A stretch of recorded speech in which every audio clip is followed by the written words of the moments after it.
Bradesco, as melhores histórias e um só banco. Olá, boa noite. Boa noite. A polícia de São Paulo tenta identificar o homem que assassinou uma mulher a queima-roupa no meio da rua. Você viu essa imagem ontem aqui no Jornal da Record. O caso é investigado como feminicídio. Em apenas 48 horas, pelo menos 4 crimes semelhantes foram registrados no estado. 3 tiros a queima-roupa na frente de todo mundo no centro da cidade. Ana Paula da Silva Matos era vendedora em uma loja de sapatos. Tinha terminado o expediente e voltava para casa. Nesta rua, a poucos metros do trabalho, um homem de bicicleta esperava armado. O assassino se posicionou atrás deste poste, poucos minutos antes da execução. Por enquanto, a única pista do criminoso é a imagem da câmera de segurança. Ana Paula era uma pessoa reservada em relação aos relacionamentos e a família não sabia de nenhum namorado nem de ameaças que ela podia estar sofrendo. A polícia também investiga o outro rapaz de bicicleta que parece seguir a vítima para avisar o atirador. Depois do crime, os dois fogem na mesma direção. Qualquer pessoa que pratica uma violência, em especial, que premedita a violência, que se prepara para tirar a vida de outra pessoa, por exemplo, ele tem uma sociopatia, ele tem uma doença mental, ele tem uma indiferença enorme com a dor, com o sofrimento alheio. Nos últimos 8 meses, mais de 16 mil boletins de ocorrência de violência contra a mulher foram registrados no estado. Domingo, em Jacareí, interior de São Paulo, Juan e Bianca voltavam de uma adega e começaram a discutir por ciúmes. Eles pararam num posto de combustível para abastecer. Juan começa a agredir Bianca com socos e chutes. Ele puxa o cabelo e joga a namorada no chão. Os frentistas do posto não fazem nada. Bianca tenta fugir, mas é seguida. A jovem chega a deitar. Logo depois, Juan se aproxima com o carro, desce e arrasta Bianca pelo braço. Só aí é que os clientes do posto resolvem agir e partem para cima de Juan. A vendedora Bianca Vitória Barbosa, de 20 anos, foi socorrida e está internada. Ela teve ferimentos em várias partes do corpo e sofreu traumatismo craniano. Minha filha está com o olho sem conseguir abrir, muito inchado. Vários pontos aqui em cima, ponto aqui também.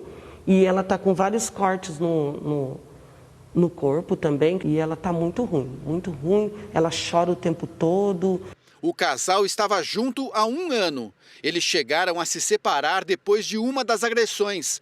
Bianca tinha medida protetiva contra Juan, mas na semana passada reataram o relacionamento. Juan Antônio Machado foi preso e autuado por violência doméstica e tentativa de feminicídio.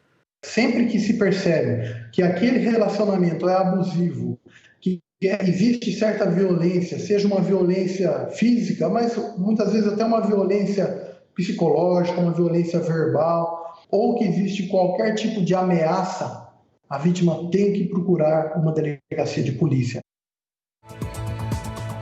Veja agora outros destaques do dia. São Paulo vai passar Natal e Ano Novo só com serviços essenciais. Depois de pedido do Ministério Público, prefeito do Rio é preso. Marcelo Crivella diz que é inocente.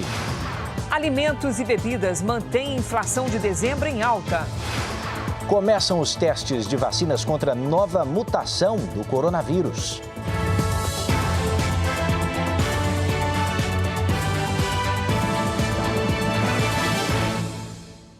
Oferecimento Bradesco. Em 2021, volte a brilhar.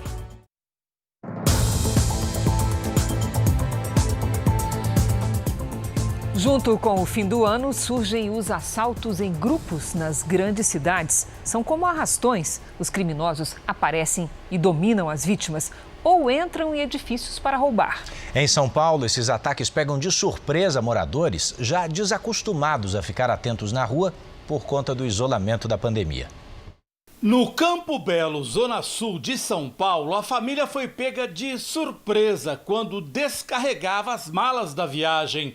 O ladrão afasta a mulher da bicicleta e verifica as sacolas. Um comparsa entra na casa, onde estava uma criança de colo. Depois de recolher os bens, os três ainda levaram o automóvel. Em Guarulhos, na região metropolitana, este condomínio foi alvo de um arrastão. Caso clássico, os três ladrões entraram acompanhando mãe e filha. Neste apartamento fizeram um morador refém. Ele ficou amarrado no chão. Ele foi assaltado e ele está pedindo socorro aqui, pessoal.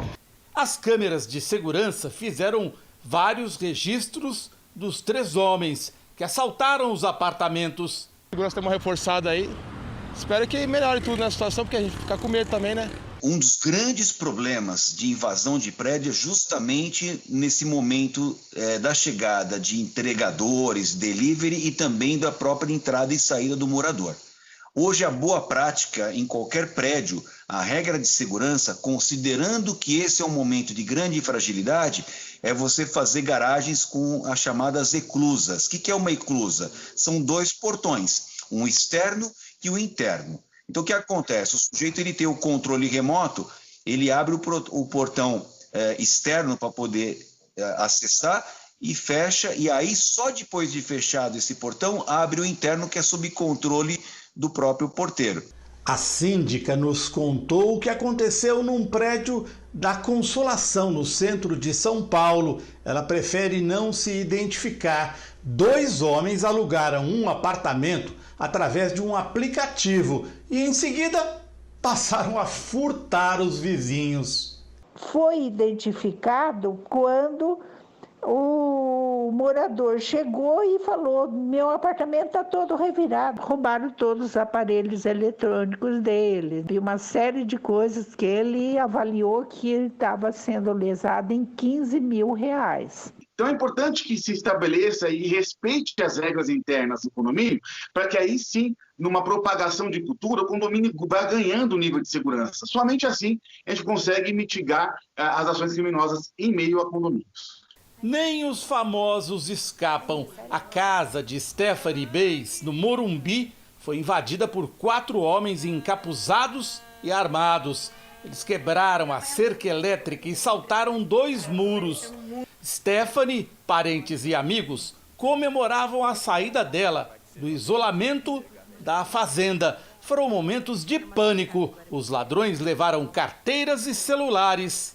Foram os 30 minutos mais longos da minha vida. Um morador deixou a porta da garagem aberta. Foi pego de surpresa por 2 assaltantes.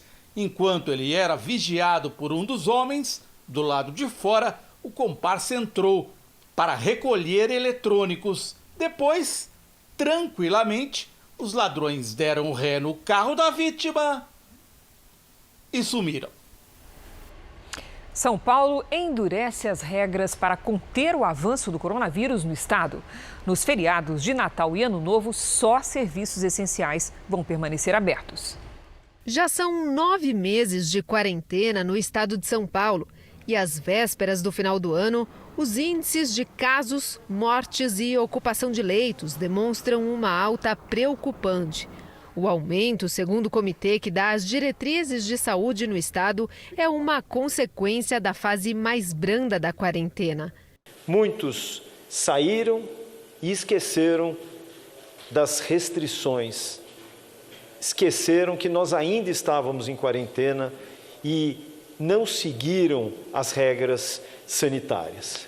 Desde 30 de novembro, todo o estado estava na fase amarela, intermediária, após 45 dias na fase verde, que permitia todas as atividades com pequenas restrições.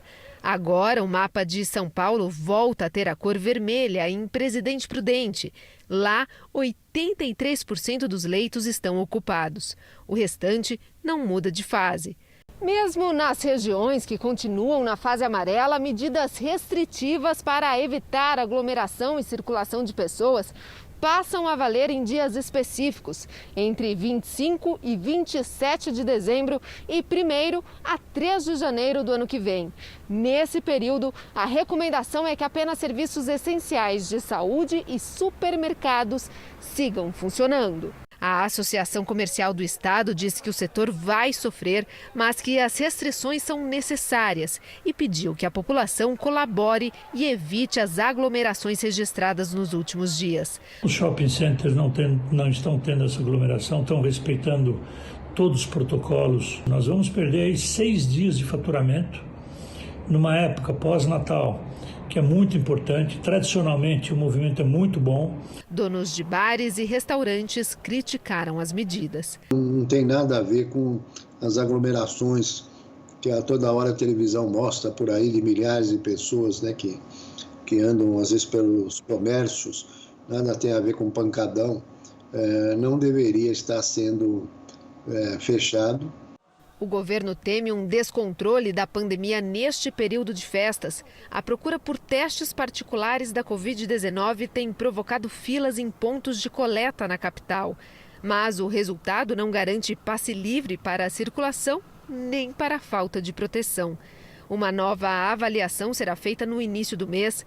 O coordenador do Centro de Contingência alertou que, se os protocolos não forem seguidos, há a possibilidade de São Paulo enfrentar colapso no atendimento de saúde. O que a gente não pode fazer? Famílias e mais famílias, com guarda-sol, com cadeiras e fazer um piquenique na praia. Correr esse risco para quê? E não há como ser eficiente se não houver fiscalização também no comércio de rua das grandes cidades. De São Paulo a gente vai para o Rio Grande do Sul agora, sabe por quê? Porque a Prefeitura de São Leopoldo decretou toque de recolher até o fim do ano. A medida tenta frear a disseminação de casos de coronavírus. Então vamos ao vivo até Porto Alegre com Paloma Poeta. Paloma, boa noite para você. Explica essa história para a gente.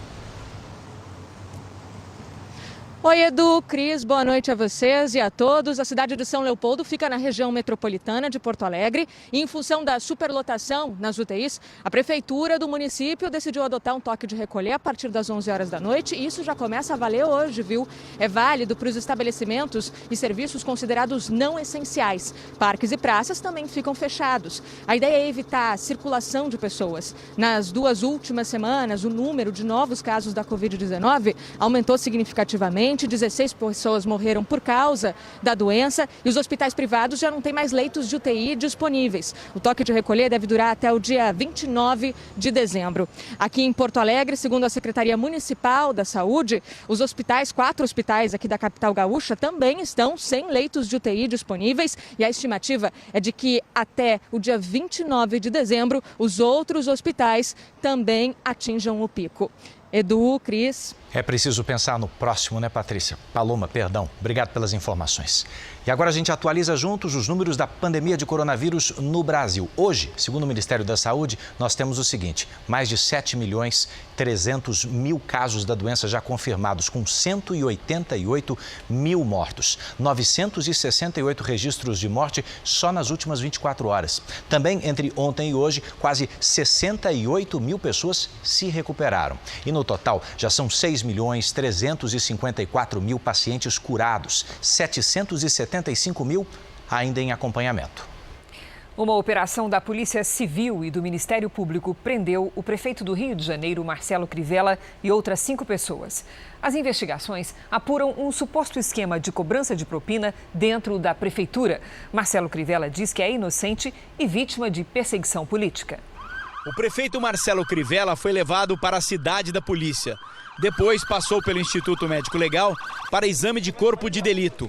Além dele, outras 5 pessoas foram detidas. O ex-tesoureiro da campanha de Crivella, Mauro Macedo, o delegado aposentado e ex-vereador Fernando Moraes e os empresários Cristiano Stockler, Adenor Gonçalves e Rafael Alves. O ex-senador Eduardo Lopes também foi denunciado, não foi encontrado. Ele mora em Belém, no Pará.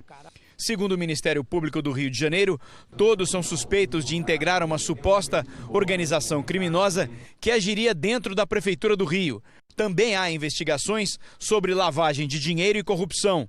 De acordo com a denúncia, Rafael Alves, irmão de Marcelo Alves, ex-presidente da Rio Tour, empresa responsável pela divulgação do turismo da cidade, exigiria dinheiro de empresas que queriam fechar contratos com a prefeitura. O prefeito afirmou que sofre perseguição política. Perseguição política, os contrariados dos interesses que eu combati. Lembrem que eu lutei contra todas as empreiteiras, lutei contra o pedágio ilegal, injusto, tirei recursos do carnaval, renegociei o VLT. Foi o governo que mais atuou contra a corrupção no Rio de Janeiro. Os advogados do prefeito entraram com um pedido para revogar a prisão. A gente acredita na justiça, certamente vai ser provada a inocência dele, que não há nenhuma ligação, nenhuma anuência do prefeito, nenhuma prática de crime. A ação foi um desdobramento de outras 2 operações em que houve apreensão de documentos e telefones celulares. A investigação começou há 2 anos, depois da delação premiada do doleiro Sérgio Misraí, preso em maio de 2018, durante uma das fases da Operação Lava Jato.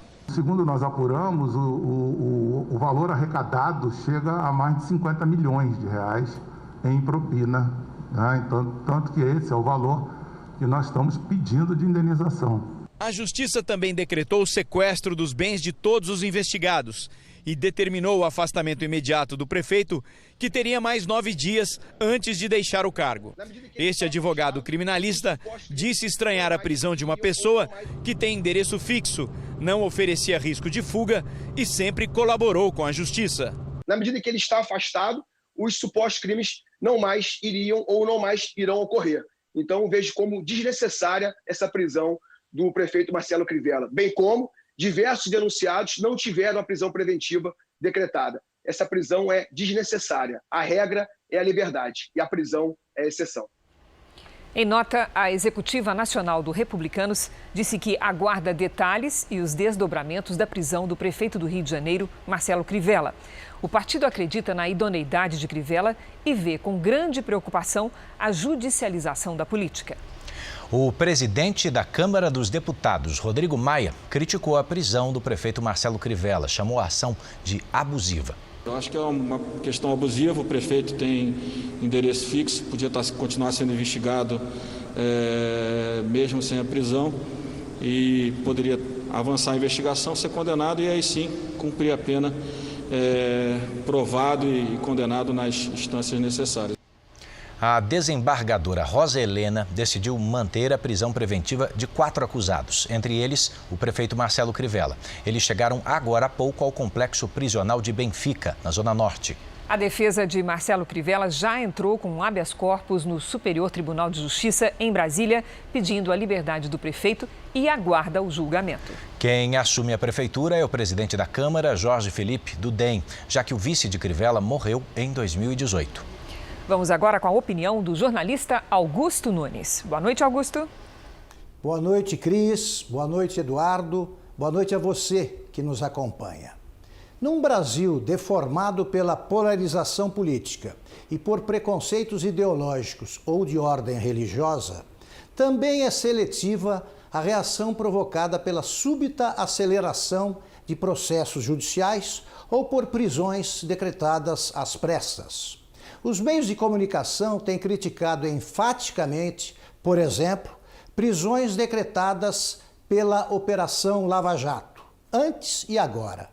Essa indignação desaparece se o alvo do arbítrio não figura entre os seus políticos de estimação. Para boa parte da imprensa brasileira, portanto, todos são iguais perante a lei, mas alguns são mais iguais que os outros. Para os genuínos defensores do Estado Democrático de Direito, tem de valer para todos, sem distinção política, ideológica ou religiosa, repita-se, o direito de ampla defesa e o devido processo legal. Mas o Supremo Tribunal Federal decidiu que ninguém será considerado culpado antes do trânsito em julgado da sentença condenatória.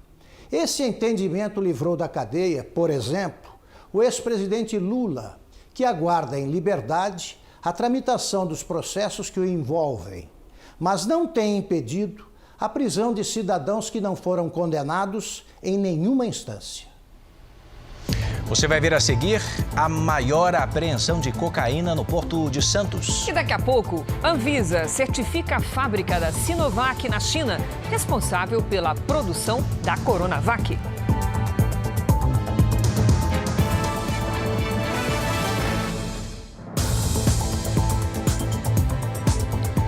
Você está com o Jornal da Record para saber que o Brasil bateu este ano recordes seguidos de apreensões de drogas. Mais de 90% das apreensões eram de maconha. De acordo com o Ministério da Justiça, em 10 meses deste ano foram apreendidas mais de 2.400 toneladas de maconha. O número é mais que o dobro do que foi apreendido em todo o ano passado. Também houve um aumento de 22% nas apreensões de cocaína e 66% de maços de cigarro. Nós tivemos várias operações dessas duas instituições, PF e PRF, e que resultaram em recordes no número de apreensões de drogas no ano de 2020. Número de apreensão de drogas, número de apreensão de valores relacionados a desvios em casos de corrupção. A partir da apreensão de bens de traficantes, como mansões, carros de luxo, joias e dinheiro, foi realizado um número recorde de leilões, quase 15 vezes maior do que em 2019. Mais de 140 milhões de reais foram arrecadados, recurso que será destinado ao fortalecimento das polícias de todo o país. O Ministério da Justiça atribui o aumento das apreensões aos investimentos em tecnologia e nas ações de inteligência da polícia. O menor fluxo de veículos nas rodovias, por causa da redução das atividades econômicas na pandemia, também facilitou a fiscalização. Esta especialista em segurança aponta um terceiro motivo: o aumento na entrada de maconha no país. A droga representa cerca de 90% das apreensões e vem principalmente do Paraguai. Há uma super safra de maconha, né? E por isso também se justifica números elevados nessas apreensões, né? Então tu tem uma superprodução, essa superprodução ela vai escoar, né? E a apreensão vai ser grande. E a Receita Federal fez hoje a maior apreensão de cocaína da história do Porto de Santos. Foram quase 3 toneladas que seriam enviadas para a Europa. A cocaína estava escondida em bobinas de alumínio. Os mais de 2.900 quilos da droga foram encontrados numa inspeção de rotina e tinham como destino o porto de Roterdã, na Holanda. Essa foi a maior apreensão em uma só vez, já realizada no Porto de Santos, litoral de São Paulo. Você vai ver a seguir: jogador do Flamengo presta depoimento sobre injúria racial. E também, alimentos e bebidas mantêm a inflação de dezembro em alta.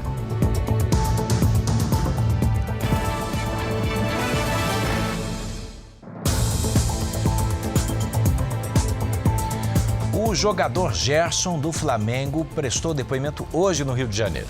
Ele foi dar a versão sobre o ataque racista que diz ter sofrido durante a partida contra o Bahia, no Maracanã. Gerson deixou a delegacia de crimes raciais sem falar com a imprensa. Ele estava acompanhado do pai, que é empresário dele, e do vice-presidente do Flamengo. O jogador postou um vídeo em que se posiciona sobre a representação de injúria racial. Não vim aqui só para falar por mim. Hoje, graças a Deus, eu tenho um status de jogador de futebol, onde eu tenho voz ativa para poder falar e dar força para que outras pessoas também que sofrem racismo ou outro tipo de preconceito que possa falar também. Gerson acusa o colombiano Índio Ramírez de, durante o jogo entre Flamengo e Bahia, ter dito a ele: "Cala a boca, negro". O jogador da equipe baiana se defendeu em um vídeo. É um tema complicado. Mi familia recibió muchos mensajes de violencia, muchos mensajes malos. Pedir disculpas a la gente que escuchó, si Gerson, que escuchó mal lo que hablé. En ningún momento hablé mal de él ni de racismo.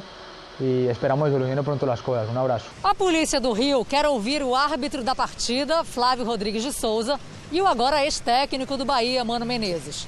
A pedido da CBF, o caso também será julgado pela Procuradoria do Superior Tribunal de Justiça Desportiva. A súmula e o vídeo da partida serão analisados pelo STJD. Ramírez pode pegar de 5 a 10 jogos de afastamento. Obrigado, gente. No fim da tarde, o vice-presidente do Flamengo, Rodrigo Dunche, disse que encomendou a especialistas do Instituto de Educação de Surdos a leitura labial do jogador Índio Ramírez. Segundo ele, portanto, a análise revelou que o jogador do Bahia também teria ofendido Bruno Henrique, outro atleta do Flamengo, isso durante o jogo. O material será enviado agora à polícia e ao Superior Tribunal de Justiça Desportiva. Na região metropolitana do Rio de Janeiro, a polícia desarticulou uma quadrilha que invadia mansões em condomínios de alto padrão. Os assaltantes agiam em parceria com o tráfico de drogas. Na operação de hoje, a polícia ocupou 13 comunidades. Foram expedidos 63 mandados de prisão. 6 traficantes acusados de dar cobertura à quadrilha foram presos. Mais de 20 já estavam atrás das grades. De acordo com a polícia, líderes do grupo que continuavam a agir de dentro do presídio. Foi descoberto que mesmo preso, mesmo atrás das grades, eles conseguiam manter o controle da organização criminosa. As investigações mostram que os assaltantes agiam em parceria com lideranças do tráfico de drogas, que forneciam armas e apoio logístico à quadrilha. Em troca, os traficantes recebiam parte do material roubado pelo grupo. Estas fotos mostram os criminosos em ação. Note que um deles usa uma roupa camuflada e segura um fuzil. Eles invadem uma mansão num condomínio de luxo em Niterói, na região metropolitana do Rio. A polícia começou a rastrear a quadrilha há 2 anos. Segundo o delegado, os criminosos eram extremamente violentos. Usavam sempre armamentos pesados e até granadas. A mulher de uma das vítimas relatou que o marido sofreu nas mãos dos assaltantes. Eles deram uns empurrões assim nele, pegaram, amordaçaram ele pegava a pistola dele e fazia assim, quer tomar uma rajada de 30 na tua cabeça? E isso era o tempo todo. Olha agora que dado assustador. 10 novas drogas sintéticas ilegais surgem a cada semana no mundo. E as autoridades precisam rapidamente identificar esses novos entorpecentes para incluí-los na lista de produtos proibidos. Pesquisadores da Universidade Federal de Minas Gerais desenvolveram um método que identifica de forma mais rápida essas substâncias e a um custo bem baixo. Este pequeno quadrado em formato de selo se tornou um desafio para a polícia. O adesivo com drogas sintéticas debaixo da língua tem efeitos estimulantes e alucinógenos. Em média, aparecem no mundo 10 por semana, 10 substâncias novas. É aproximadamente 500 substâncias novas por ano são introduzidas no mercado. Mas a ciência agora trouxe mais um reforço no combate ao tráfico. Ainda no local do crime, um líquido desenvolvido pela Universidade Federal de Minas se mistura ao produto apreendido. Se o resultado da combinação for a cor roxa, é a prova de que é droga. Antes, o teste só era possível nos pesados equipamentos do Instituto de Criminalística, distantes do local da apreensão. Dentro do estudo que foi feito, para as classes até então encontradas em amostras de selo, o método ele é seletivo. Então, eu tenho uma grande confiabilidade, né, no resultado que é obtido com a formação da coloração rósea, roxa. O resultado do teste em laboratório pode demorar até 10 dias para ficar pronto. Já o laudo do exame feito na rua sai em no máximo meia hora. A intenção é exatamente essa: agilizar a prova do crime para manter o traficante preso. Por enquanto, é um exame preliminar que precisa ser confirmado no laboratório para ter validade jurídica. A expectativa dos pesquisadores é que a novidade seja colocada em prática nas próximas semanas. Agora a gente está aguardando a aprovação de um termo de colaboração da UFMG com a Polícia Civil para a gente validar esse reagente em amostras reais aqui no nosso laboratório. Em Goiânia, uma quadrilha suspeita de dar golpe em seguradoras foi alvo de uma operação da polícia. Segundo a investigação, o grupo fazia denúncias falsas de roubo e, depois de receber a indenização, recuperava o veículo. Foram cumpridos 3 mandados de busca e apreensão em Goiânia. Segundo a polícia, o esquema funcionava da seguinte forma: A quadrilha comprava veículos de luxo, principalmente caminhonetes, e contratava apólices de seguro. Em seguida, o grupo criminoso fazia uma falsa denúncia de roubo. Depois que a seguradora pagava a indenização, o veículo era abandonado em algum ponto da cidade. Descobrimos que a seguradora já havia pago, inclusive o recibo do veículo já estava preenchido em nome da seguradora, mas mesmo assim, de maneira, com a cara de pau, essa pessoa teve aqui na delegacia para pegar um veículo que já não pertencia mais a ela. A polícia já identificou que a quadrilha aplicou o golpe com 4 caminhonetes, um prejuízo de cerca de R$500 milhão. Na casa dos investigados foram encontrados manuais e chaves de outros 19 veículos, o que indica que a fraude pode ser bem maior. São investigados a princípio 4 pessoas, mas nós vamos ampliar esse leque agora a partir de outros nomes, que vão fazer parte das investigações. Um acidente grave entre um ônibus e um caminhão deixou 7 mortos e 33 feridos na rodovia Assis-Chateaubriand, interior de São Paulo. O choque entre os 2 veículos ocorreu à noite. O ônibus estava com 39 passageiros a bordo que iam de São Félix do Xingu, no Pará, para a cidade de Carazinho, no Rio Grande do Sul. Segundo o Corpo de Bombeiros, uma roda solta que estava na pista é a causa provável do acidente. Os veículos bateram de frente depois de tentar desviar do objeto. O trabalho de resgate durou 4 horas. A rodovia ficou interditada. Os feridos foram socorridos em hospitais da região. A prévia da inflação de dezembro é de 1,06%. Pois é, no ano o índice ficou em 4,23%, acima, portanto, da meta do governo. As maiores altas foram nos alimentos. Thelma mora com o pai e o filho de 12 anos. Ela banca os gastos da família e diz que, como agora todos passam mais tempo em casa, o consumo aumentou. Eu tenho 2 rendas e mesmo assim eu sinto muita dificuldade para manter. Comprar carne, para você comprar legumes. Pressionado pelos alimentos e pelas bebidas, o IPCA 15, que é considerado uma prévia da inflação, ficou em 1,06% em dezembro. No ano, o índice ficou acima da meta do governo, que é de 4%. Foi o maior dos últimos 4 anos. Uma pessoa que ganha um salário mínimo, o alimento ele é muito importante, porque ele vai consumir a maior parte do dinheiro que essa família ganha. A mudança no padrão de consumo das famílias, em função da pandemia, gerou uma procura maior por alguns produtos e isso impactou no resultado. O aumento nos preços dos alimentos foi responsável por 2/3 da inflação acumulada de 2020. As carnes e o arroz foram os grandes vilões.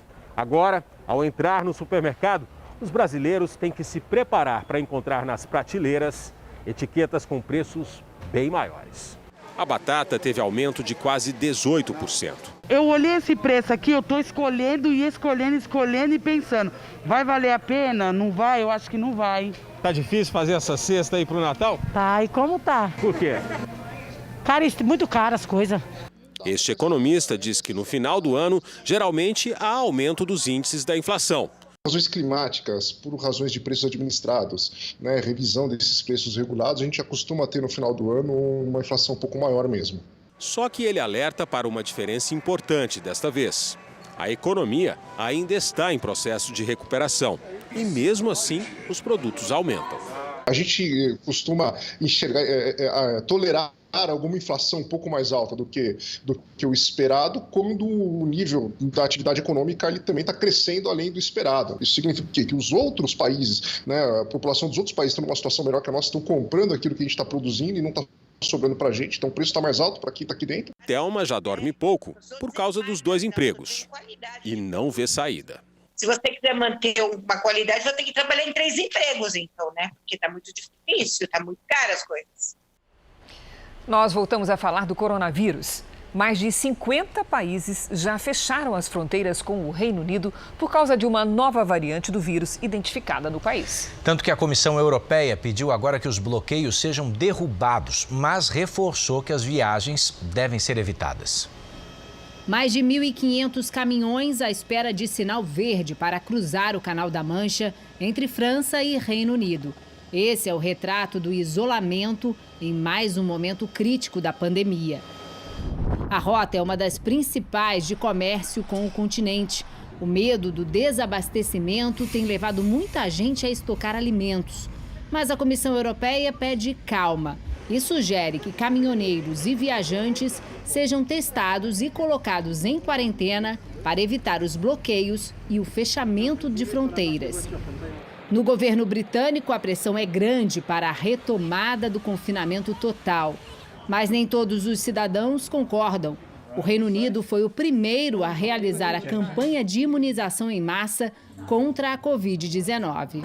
O plano de vacinação nos 27 países do bloco europeu segue mantido com previsão de início no próximo domingo. O laboratório alemão BioNTech, que desenvolveu uma das vacinas em parceria com a Pfizer, anunciou que 12 milhões de doses do imunizante estarão disponíveis aqui na Europa já na próxima semana. As farmacêuticas Pfizer e Moderna começaram a fazer testes para analisar a eficácia das vacinas contra a nova cepa do coronavírus. A mutação ainda não foi detectada nos Estados Unidos, mas especialistas acreditam que ela já tenha chegado por lá. Os executivos do consórcio Pfizer-BioNTech anunciaram que é alta a probabilidade da vacina ser eficaz contra a nova cepa. Mesmo assim, se necessário, um novo imunizante poderá ser fornecido em 1 mês e meio. A farmacêutica Moderna também confirmou que já iniciou testes adicionais e que os resultados devem ser divulgados nas próximas semanas. A nova variação do coronavírus pode ser até 70% mais transmissível, segundo estudos preliminares, mas ainda não se sabe se ela é mais letal. A Casa Branca anunciou hoje que, por precaução, deve exigir que os viajantes que passem pelo Reino Unido apresentem teste negativo para a Covid-19 antes da entrada em território americano. Aqui nos Estados Unidos, a vacinação entrou no 9º dia e, até agora, mais de 600 mil doses já foram aplicadas. Hoje foi a vez do Dr. Anthony Fauci, o maior especialista em doenças infecciosas do país, ser imunizado. Ao tomar a injeção da Moderna, ele disse que quer mostrar aos americanos que confia na segurança e eficácia da vacina. Aqui no Brasil, o Ministério da Saúde quer ampliar as possibilidades de vacinas no combate à Covid-19. E hoje, inclusive, negociou a compra de 100 milhões de doses da Coronavac com o Instituto Butantan de São Paulo, já para o primeiro semestre de 2021. O certificado de boas práticas é mais um passo para que a vacina possa ser utilizada no Brasil. A equipe técnica da Anvisa, que foi à China inspecionar a fábrica, concluiu que a empresa está apta a fabricar a vacina. Com base na previsão inicial, a decisão foi antecipada em 10 dias. Em audiência na Câmara dos Deputados, representante do Ministério da Saúde explicou que o governo negocia com o Instituto Butantan, que produz a Coronavac no Brasil, a expansão do contrato de 46 para 100 milhões de doses. Até o final do primeiro semestre, né? Portanto, o contrato já está na fase final de acerto e, portanto, esse quantitativo de doses serão efetivamente adquiridas. A expectativa é de que seja fechado nos próximos dias o contrato de compra das vacinas, que serão produzidas pelo Instituto Butantan em São Paulo. O Ministério da Saúde também quer ampliar a compra das vacinas da Pfizer e da AstraZeneca, que será produzida pela Fundação Oswaldo Cruz no Rio de Janeiro. O objetivo é ter cerca de 150 milhões de doses à disposição da população no primeiro semestre de 2021. O Plano Nacional de Imunização prevê começar a vacinação em fevereiro do ano que vem, mas até agora a Anvisa não recebeu o pedido de registro de nenhum laboratório. Nós estamos nos preparando para iniciar 2021 com a vacina, se Deus quiser, assim que registrada pela Anvisa ou aprovada para que a gente possa utilizar e entregue na hora que tem que ser. Nós vamos vacinar a nossa população como um todo. Previsão nossa, como sempre, final de janeiro, na melhor hipótese, indo até meio de janeiro, meio de fevereiro, até final de fevereiro, numa pior hipótese. Mas estamos caminhando forte para poder termos vacinas de várias matizes e entrega o mais rápido possível. A Organização Mundial da Saúde informou que deve receber nos próximos dias mais detalhes sobre a nova cepa do coronavírus. A OMS afirma que a situação não está fora de controle. E depois da notícia dessa nova variante do coronavírus, a Anvisa anunciou que vai monitorar os voos vindos do Reino Unido nos aeroportos do Rio e de São Paulo. A mutação do vírus detectada no Reino Unido pode não ter mudado os planos de quem já ia para lá, mas trouxe mais um motivo de preocupação. Se não precisa viajar, é melhor não viajar. Mas eu tomei essa decisão e eu espero que tudo dê certo. Sirlene antecipou o voo porque precisa cuidar do enteado. Não estou indo a passeio de férias, né? Eu estou indo para tomar conta dele. Segundo o governo britânico, a nova mutação do vírus é 70% mais infecciosa e já é prevalente no país, sendo responsável por 2/3 dos casos. Ele tem uma certa um aumento de capacidade de se disseminar de um hospedeiro para o outro. Ele não causa doença mais grave, ele não causa alteração do quadro clínico da pessoa que se infecta. Mais de 40 países já fecharam as fronteiras aéreas para os voos vindos do Reino Unido. Entre eles, Argentina, Colômbia, Chile e Peru. Já o governo brasileiro decidiu não restringir os voos. O próximo voo vindo de Londres chegará aqui, ao aeroporto de Guarulhos, nesta madrugada. Ele pousará normalmente, mas segundo a Anvisa, a aeronave será inspecionada. Além disso, os passageiros vão ser acompanhados até a área de imigração para garantir que haja distanciamento e não poderão ter acesso ao free shop. O governo federal vai exigir dos passageiros que chegarem em voos internacionais o teste RT-PCR negativo de Covid-19. Mas isso só valerá a partir de 30 de dezembro. Para este virologista da Federal de Minas Gerais, não basta fechar as fronteiras apenas para um país. Os países adotaram desde o início da pandemia essa estratégia de fechamento de fronteira como parte de seu mecanismo de enfrentamento contra a pandemia. No Brasil, a gente praticamente não adotou fechamento de fronteira aérea, né? Houve alguns momentos que houve fechamento. O número de passageiros que circulam por um dos aeroportos mais movimentados do país, o de Salvador, aumentou muito nessa época de final de ano, mesmo com o crescimento de casos da Covid-19 no Brasil. O voo lotado entre São Paulo e Salvador preocupou este passageiro. Não sei se está tendo respeito com a pandemia. Os aviões lotados não colaboram com isso. O Natal foi um motivo extra para o brasileiro pegar o avião, mesmo com o aumento no país do número de casos de Covid-19.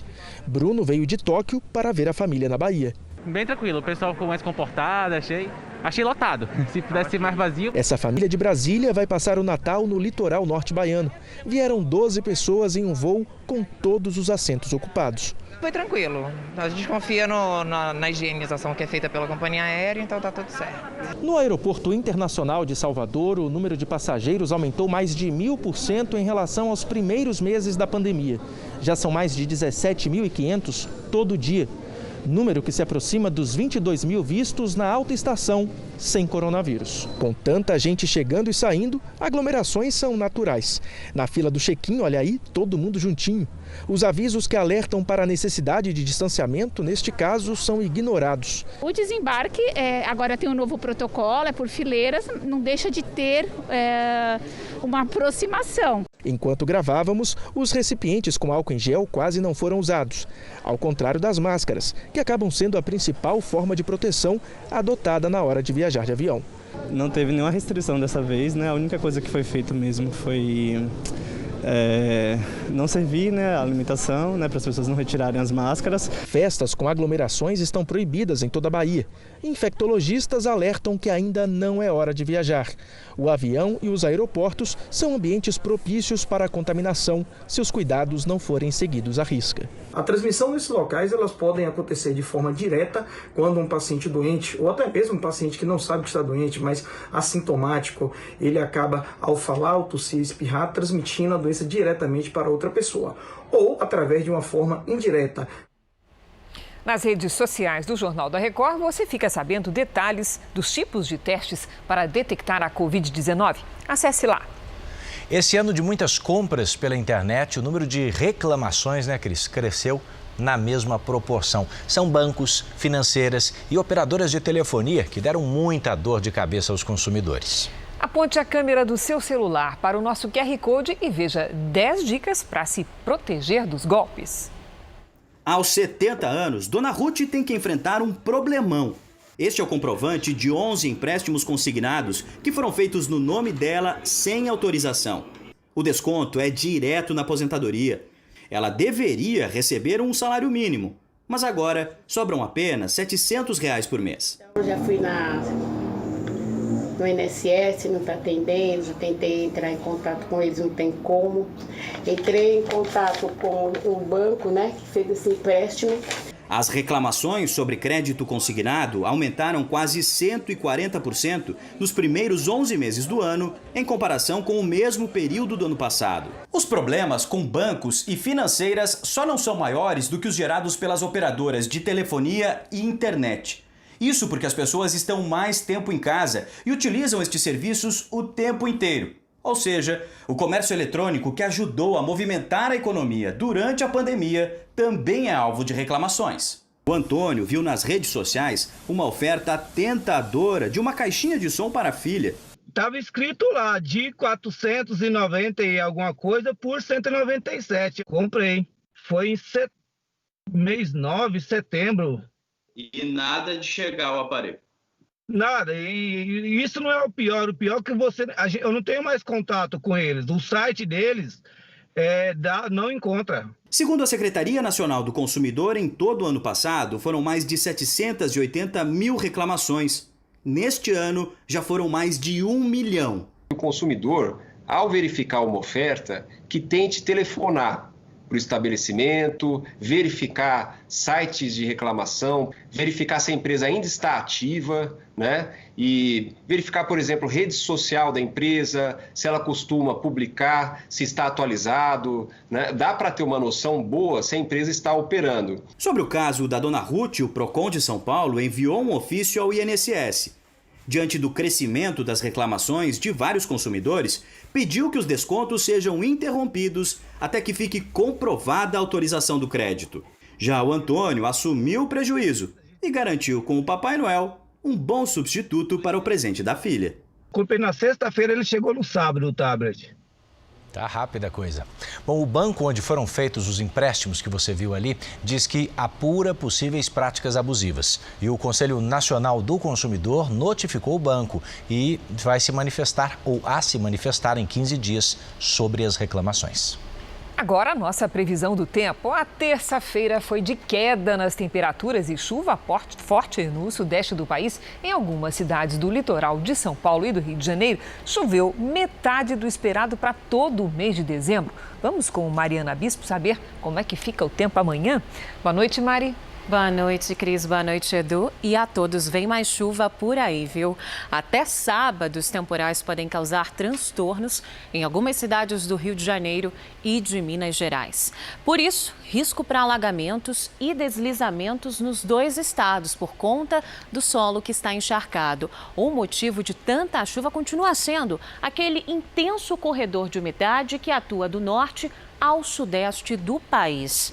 A quarta-feira também vai ser de temporais em Mato Grosso, Goiás e no Distrito Federal. Só no sul e no nordeste que o tempo fica firme, nada de chuva.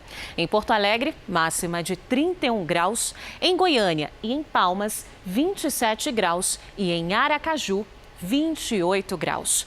Bastante atenção, no Rio de Janeiro a chuva vai ser forte e bastante volumosa. Pode chover 80 milímetros, é muita coisa. Faz 24 graus amanhã.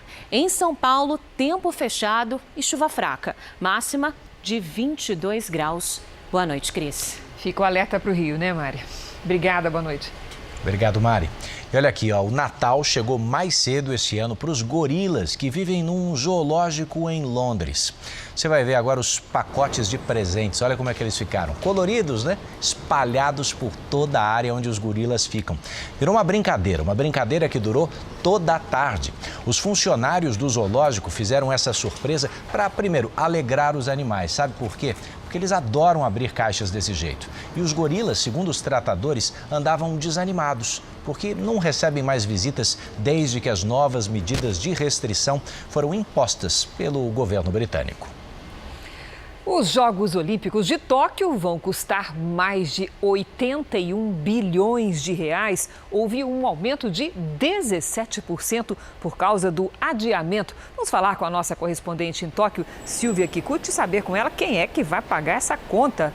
Alô, Silvia, bom dia para você. Olá, Cris. Os custos adicionais, que chegam a 14 bilhões de reais, vão ser pagos por entidades governamentais japonesas.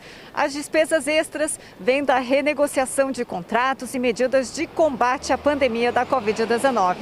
A boa notícia é que todos os patrocinadores decidiram continuar com o apoio, mesmo após a Olimpíada ser adiada. Os organizadores descartam outro prorrogamento, mesmo com a segunda onda do coronavírus no Japão. Mas aqui, os moradores são contra a realização dos Jogos de Tóquio. Diversas pesquisas mostram que a população é a favor de um novo adiamento ou até mesmo o cancelamento total das Olimpíadas. Cris, Edu. Algumas correspondências escritas pela princesa Diana vão a leilão no Reino Unido. O evento será no começo do ano que vem e os lances poderão ser feitos a partir de, acredite, R$205 mil. Entre os itens leiloados estão notas manuscritas e um cartão de Natal. O material ficou guardado durante 20 anos por um amigo de Diana. Ao todo, são 39 correspondências. Uma delas foi enviada apenas 3 meses antes da morte da princesa. A FIFA entrou com uma ação criminal na Suíça contra o ex-presidente da entidade, Joseph Blatter. Ele é acusado de má gestão financeira na construção de um museu do futebol em Zurique. Blatter é investigado por gastos indevidos que chegam a 720 milhões de reais. O dinheiro foi direcionado à reforma do prédio que abrigaria o museu e ao pagamento do aluguel do edifício, que, segundo a denúncia, foi feito com valores bem maiores do que os de mercado. O museu foi inaugurado em 2016, mas acabou fechando no mesmo ano. Todo o projeto custou quase 3 bilhões de reais. Um valor que, de acordo com a FIFA, deveria ter sido voltado ao desenvolvimento do futebol. Os advogados do ex-presidente negam qualquer irregularidade. Joseph Blatter foi banido pelo Comitê de Ética da FIFA em 2015 e já é suspeito em 2 processos criminais que envolvem escândalos de corrupção. O governo de coalizão em Israel não chegou a um acordo para a aprovação do orçamento no país. Com isso, o parlamento foi dissolvido e novas eleições devem ser convocadas. O prazo era meia-noite, horário local, mas o primeiro-ministro Benjamin Netanyahu e o parceiro de governo Benny Gantz não entraram num consenso nas propostas de orçamento. Israel deve enfrentar então a 4ª eleição nacional em menos de 2 anos. A votação está prevista para março.